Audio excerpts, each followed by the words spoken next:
اور نہ ہی بیٹا اپنے باپ کے کام آئے گا. ان وعد اللہ حق, اور دیکھو تمہارے رب کا وعدہ سچا ہے, بے شک تمہارے رب کا وعدہ سچا ہے. فلا تغرنکم الحیات الدنیا, تو دنیا کی زندگی کہیں تم کو دھوکے میں نہ ڈالے. ولا یغرنکم باللہ الغرور, اور فریب دینے والا شیطان کہیں تم کو اللہ کے بارے میں فریب میں مبتلا نہ. سمجھ رہے؟ تو اس طرح سے یہ قرآن کریم دنیا کے کبھی نبی کو مخاطب کرتا ہے, کہتا ہے یا ایھا النبی, کہیں رسول کو مخاطب کہتا ہے یا ایھا الرسول, کہیں کافر کو مخاطب کرتا ہے یا قل یا ایھا الکافرون, کہ اے کافرو, اے محمد صلی اللہ علیہ وسلم ان سے کہہ دو کہ اے کافرو. تو یہ قرآن کریم جب آپ اس کو پڑھیں گے تو آپ کو پتا چلے گا کہ اس کی حقیقت کیا ہے, تم کو پوری اپنی زندگی کے بارے میں معلومات اس میں ہو جائیں گی. اللہ وعدہ شریف نے یہی تو کہا تھا ھذا بلاغ للناس, یہ قرآن کریم لوگوں کے نام خدا کا پیغام ہے. اگر پیغام کیسا ہوتا ہے, پیغام جیسے ایک لیٹر ہوتا ہے, ایک خط ہوتا ہے. اگر ابھی کسی کے والد صاحب کے پاس سے کوئی پیغام آ جائے خط میں لکھا ہوا, تو وہ آدمی کیا کرے, لڑکا کیا کرے, اور وہ پیغام آ جائے دوسری زبان میں جو وہ جانتا ہی نہیں ہو, عربی میں آ جائے, تو وہ لڑکا کیا کرے گا, وہ کہے گا کہ بھائی میرے باپ نے خط لکھا ہے, آخر جا کے میں دیکھوں اس میں کیا لکھا ہوا. تو وہ بھاگے گا مولوی کے پاس, ذرا بھائی مولانا صاحب آپ کو عربی آتی ہے, سنانا اس میں پڑھ کے کیا لکھا ہوا, بھاگے گا. ایک دنیا داری کے لیے تو اس کے اندر اتنی سرگرمی ہے, لیکن وہ جس پر کہ آخرت کا دار و مدار ہے, جس پر کہ جنت و جہنم کا دار و مدار ہے, اس کے بارے میں بالکل فکر نہیں, دیکھنے کی ضرورت ہی نہیں. لہذا بلاغ للناس, یہ قرآن کریم لوگوں کے نام اللہ کا پیغام ہے. اللہ وعدہ شریف نے ایک پیغام نازل کیا ہے, تو ہم کو چاہیے, مسلمانوں کو چاہیے کہ اس پیغام کو دیکھیں آخر اس میں کیا ہے. اور دیکھیں گے, ہمارے یہاں جمعے کے خطبے ہوتے ہیں, پڑھا جاتا ہے ان اللہ یأمر بالعدل والاحسان, یہ آیت سبھی کو یاد ہو, سب جانتے ہوں, کیونکہ ہر خطبے میں ضرور مولوی پڑھے گا, کوئی خطبہ چھوڑ دے گا نہیں تو پڑھے گا ضرور. ان اللہ یأمر بالعدل والاحسان وایتاء ذی القربى وینہی عن الفحشاء والمنکر. بیچارے وہ عربی جن کو نہیں آتی وہ کیا سمجھتے, ان کو پتہ ہی نہیں ہے کہ کیا کہا. بھیا عربی نہیں آتی تو وہ کیا سمجھے گا, اس کو پتہ ہی نہیں ہے کیا کہا. اگر اس کا ترجمہ بھی بتایا جائے تو کیا لوگوں کی آنکھیں نہیں کھلیں گی. یہی قرآن کریم تھا, اور یہی آیت تھی جو ابھی میں نے پڑھی. اسی ایک آیت پر مکے کے ایک صحابی جو مسلمان ہوئے تھے, وہ اسی آیت پر مسلمان ہوئے. ایک مسلمان نے کہا کہ آپ کو پتا ہے یہ قرآن کی آیت اتری, کیا آیت اتری ہے ذرا بتانا. وہ بھی مسلمان نہیں ہوئے, ان کا نام تھا حضرت عثمان بن مظعون. کیا نام تھا؟ ایک تو عثمان بن عفان ہے جو کہ خلیفہ ہیں, رسول اللہ صلی اللہ علیہ وسلم کے تیسرے خلیفہ ہیں, اور ایک ہے عثمان بن مظعون رضی اللہ تعالیٰ عنہ. تو وہ اسی آیت پہ مسلمان ہو گئے. انہوں نے کہا کہ عثمان ایک قرآن کی آیت اتری ہے. انہوں نے کہا کون سی آیت اتری ہے؟ یہ آیت اتری اللہ وعدہ راشد میں اتاری ہے, ان اللہ یأمر بالعدل والاحسان وایتاء ذی القربى وینہی عن الفحشاء والمنکر والبغی یعظکم لعلکم تذکرون. کہا کہ ذرا پھر سے پڑھنا, بہت اچھی آیت ہے قرآن کی.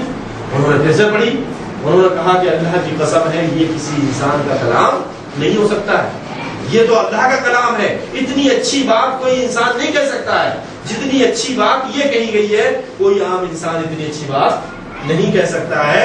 اب وہ اسی بات پہ انہوں نے کہا کہ بھائی مجھے بھی مسلمان کرنا ہے, کون سا طریقہ ہے مسلمان ہونے کا, اور کلمہ پڑھا اشہد ان لا الہ الا اللہ واشہد ان محمدا عبدہ ورسولہ, اور اسلام قبول کر لیا.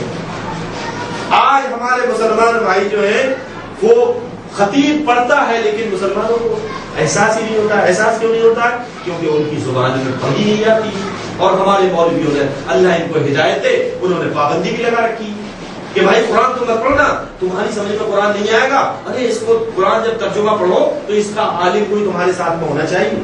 اور نعوذ باللہ ان مولویوں نے علوم گڑھے.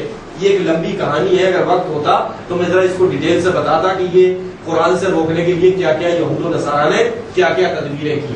آج یہ 786 جو ہے, دیکھتے ہیں 786 یہ کیا ہے, یہ وہی قرآن سے روکنے کی تدبیر ہے یہود و نصارہ کہ آدمی کسی طرح سے قرآن سے, انہوں نے قرآن کے عربی کے حرف نکال دیے, عربی کے حرف نکالے, اور حرف نکال کر عربی کے, اور ان حرفوں کو سے جو ہے عربی کے حرف سے نمبر بنا دیے کہ بھئی یہ الف کا 1 نمبر, بے کے 2 اور تے کے 3 اور سے کہ 4 اس طرح سے وہ جو بھی انہوں نے نمبر ڈالے اور نمبر ڈال کے اب کوئی الحمدللہ لکھا تو الحمدللہ کا انہوں نے کہا اس کا 46 نمبر ہو گیا، بسم اللہ کا یہ 786 نمبر ہو گیا، بسم اللہ الرحمن الرحیم کا.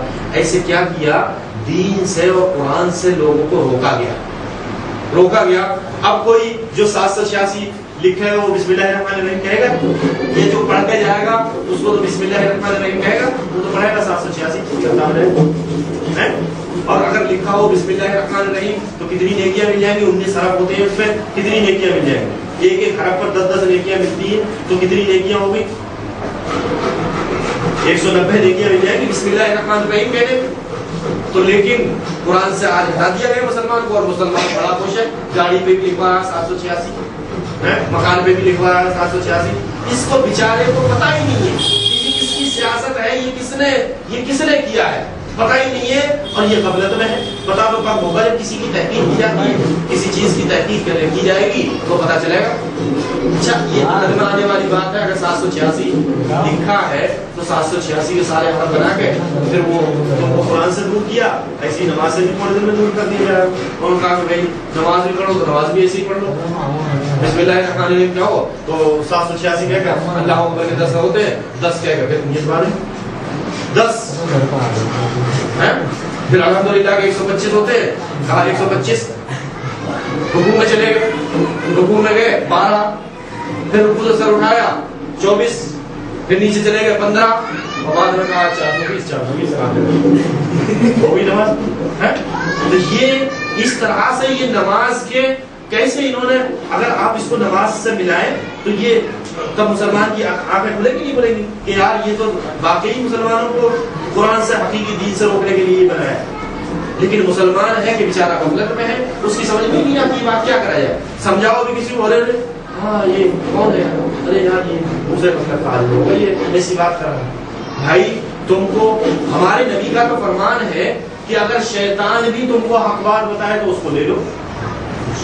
اور دین میں اگر جبریل علیہ السلام بھی اپنی زبان سے کہیں تو وہ چیز دین نہیں ہو سکتی جب تک نبی کریم صلی اللہ علیہ وسلم نہ کہے. دین جو ہے، دین یہ ہے کہ نبی کریم صلی اللہ علیہ وسلم کی زبان سے نکلے. تو قرآن کریم جو ہے اللہ وحدہ لا شریک نے اسی لیے اتارا ہے کہ ہم کو ہدایت ملے اور صحیح راستہ ملے. نبی کریم قرآن کریم میں اللہ وحدہ لا شریک ایک جگہ ارشاد فرماتا ہے، قل اے محمد صلی اللہ علیہ وسلم، قل ان سے کہہ دو قل ھذہ سبیلی، یہ میرا راستہ ہے. قل ھذہ سبیلی ادعو الی اللہ، میں لوگوں کو اللہ کی طرف بلاتا ہوں. صحیح راستہ ملا قرآن میں. صحیح راستہ کیا ہے کہ جو اللہ کی طرف بلاتا ہے اس کا راستہ کیا ہے؟ صحیح راستہ ہے. ہمارے یہاں کہتے ہیں کہ جو سمجھو کہ اللہ کی دعوت دے رہا ہے تو سمجھو کہ غلط آدمی ہے. اور قرآن کیا کہا ہے؟ قرآن کہا ہے کہ قل اے محمد صلی اللہ علیہ وسلم ان سے کہہ دو قل ھذہ سبیلی، یہی میرا سیدھا راستہ ہے، ادعو الی اللہ، کہ میں لوگوں کو اللہ کی طرف بلاتا ہوں. علی بصیرہ، بصیرت کے ساتھ، آنکھیں کھول کر بند کر کے نہیں، آنکھیں بند کر کے قرآن پہ بھی عمل کرنا جائز ہے. آنکھیں بند کر کے قرآن کی بھی بات آپ نہیں مان سکتے جب تک کہ وہ بات آپ کو پتہ نہ ہو کہ واقعی قرآن کی اللہ کا کلام. کوئی تم سے کہے کہ یہ اللہ کا کلام ہے، آپ اس کو نہیں مانیں گے کہ واقعی یہ اللہ کا کلام ہے. کہیں ایسا نہ ہو کہ ہو سکتا ہے وہ جھوٹ بولتا ہو اپنی بات کو منوانے کے لیے. تو قرآن کو ماننے کے لیے ضروری ہے کہ آپ کو پتا ہونا چاہیے کہ کسی مولوی نے، میں اگر کوئی بات کہہ رہا ہوں تو پتا ہونا چاہیے کہ واقعی یہ قرآن کی بات ہے، واقعی یہ قرآن کی بات ہے. اب میں قرآن کی مانیں گے، لیکن کب مانیں گے اللہ کے کلام کی کہ واقعی ہم نے دیکھا ہے، تحقیق ہے کہ یہ اللہ کا کلام ہے. اس پر قرآن پر عمل اندھے اور بہرے ہو کر نہیں کریں گے، بلکہ دیکھ کر کریں گے کہ واقعی یہ قرآن ہے. دلیل اس کی کیا ہے؟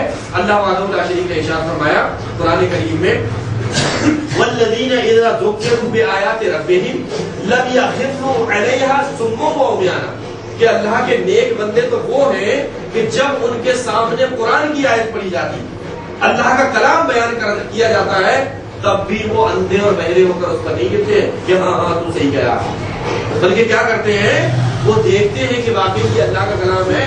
مولوی بڑے بڑے جھوٹے پڑے ہوئے ہیں، رسول اللہ صلی اللہ علیہ وسلم کے منبر پر چڑھ کر بھی جھوٹ بول رہا ہے، اس کو حیا شرم نہیں. اور ایسے جھوٹ بول رہا ہے تو جھوٹ ہوتا ہے کہ بند جھوٹ ہے، بھائی پبلک کو نہیں پتا چلے گا، کھلے عام جھوٹ بول رہا ہے کہ ساری پبلک کو پتا ہے کہ ایسا نہیں ہے، پھر بھی وہ کہا کہ ہاں ایسا ہے۔ تو اللہ ان کو ہدایت دے، اسی لیے اللہ وحدہ لا شریک نے کہا کہ اگر قرآن بھی تمہارے سامنے کوئی بیان کرتا ہے تو لم یخروا علیہا صم و عمیانا، تو اس پر تم کو اندھے اور بہرے ہو کر نہیں گرنا ہے، بلکہ دیکھنا ہے کہ واقعی یہ اللہ کا کلام ہے یا نہیں، ٹھیک ہے نا۔ تو قرآن کو اب وہ آیت اتری، وہ آیت کیا تھی؟ ان اللہ یامر بالعدل والاحسان، اللہ وحدہ لا شریک آپ کو حکم دیتا ہے کس بات کا؟ لوگوں کے ساتھ انصاف کرنے کا اور نیکی کرنے کا۔ اب آئی بات سمجھ میں کتنا اچھا مانا ہے اس کا؟ ان اللہ یامر بالعدل والاحسان، اللہ تعالیٰ آپ کو حکم دیتا ہے کس بات کا؟ بالعدل والاحسان، لوگوں کے ساتھ انصاف کرنے کا اور لوگوں کے ساتھ نیکیاں کرنے کا۔ وَإِيتَاءِ ذِي الْقُرْبَىٰ، اور اپنے رشتہ داروں کے ساتھ اچھا سلوک کرنے کا، اپنے رشتہ داروں کی مدد کرنے کا۔ یہ قرآن کریم آپ کو کیا بتا رہا ہے کہ اللہ تعالیٰ حکم دیتا ہے کہ اپنے رشتہ داروں کے ساتھ ان کی ہیلپ کرو، ان کی مدد کرو، ان کے ساتھ اچھا سلوک کرو، اور لوگوں کے ساتھ کیا کرو؟ لوگوں کے ساتھ احسان کرو اور انصاف کرو۔ یہ حکم کون دیتا ہے؟ اللہ وحدہ لا شریک۔ ان اللہ یامر بالعدل والاحسان وَإِيتَاءِ ذِي الْقُرْبَىٰ وَيَنْهَىٰ عَنِ الْفَحْشَاءِ وَالْمُنكَرِ، اور تم کو روکتا ہے جن چیزوں سے، کس چیز سے؟ وَيَنْهَىٰ عَنِ الْفَحْشَاءِ، اور بے حیائی کے کاموں سے روکتا ہے، والمنکر، اور اللہ وحدہ لا شریک کی نافرمانی سے تم کو روکتا ہے، والفحشاء والمنکر والبغی، اور بغاوت کرنے سے تم کو روکتا ہے۔ یعظکم لعلکم تذکرون، اور یہ اللہ وحدہ لا شریک آپ کو اس لیے بتاتا ہے تاکہ آپ نصیحت حاصل کریں۔ مقصد کیا ہے بتانے کا؟ اس لیے بتاتا ہے تاکہ آپ نصیحت حاصل کریں۔ اللہ وحدہ لا شریک سے دعا ہے کہ اللہ وحدہ لا شریک ہمیں قرآن کریم کو پڑھنے اور ترجمے کے ساتھ پڑھنے کی توفیق عطا فرمائے۔ یا رب، یا ذل جلال والاکرام، یا حی یا قیوم، ہمارے جو بھائی قرآن کریم سے دور ہیں اس کو قرآن کریم کے قریب کر دے۔ یا رب، یا ذل جلال والاکرام، جو ہمارے بھائی قرآن کریم کا ترجمہ نہیں پڑھتے ہیں، اے اللہ ان کو قرآن کریم کا ترجمہ پڑھ کر اس کو سمجھ کر اس پر عمل کرنے کی توفیق عطا فرما۔ یا رب، یا ذل جلال والاکرام، جو ہمارے بھائی قرآن کریم سے غفلت میں ہیں، قرآن کریم کی ویلیو کیا ہے اس کو سمجھنے سے قاصر ہیں، اے اللہ ان کو قرآن کریم کی ویلیو سمجھنے کی توفیق عطا فرما۔ یا رب، یا ذل جلال والاکرام، اس قرآن کریم کے ذریعے ہم سب کو ہدایت دینا، اور اس درس میں جس طرح سے آج ہم بیٹھے ہوئے ہیں، یا رب تو ہم کو جنت الفردوس میں اسی طرح سے بیٹھنے کی توفیق عطا فرما۔ یا رب، یا ذل جلال والاکرام، جو ہمارے بھائی بیمار ہیں ان کو شفائے کل عطا فرما۔